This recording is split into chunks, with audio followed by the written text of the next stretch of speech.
Jesus says in Matthew 7:21, "Not everyone who says to me, 'Lord, Lord,' will enter in the kingdom of heaven, but only the one who does the will of my Father in heaven.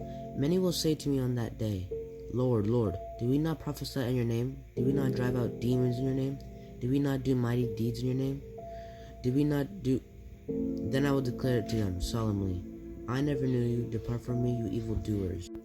Now, what is the will of God?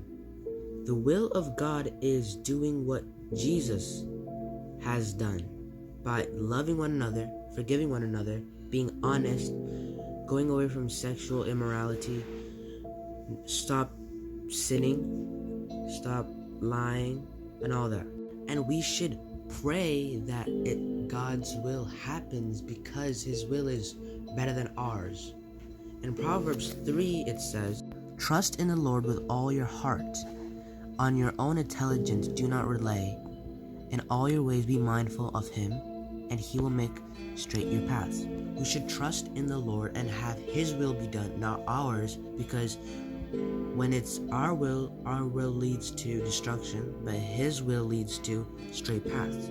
Also in Jeremiah 29:11 it says, "For I know well the plans I have in mind for you, oracle of the Lord, plans for your welfare and not for woe, so as to give you future and hope." His plans give us future and hope and security and safety.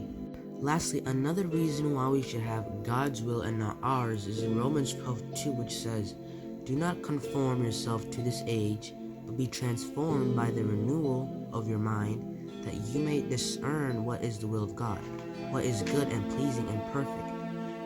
Paul writes that we should not be attached to the things of this world. Do not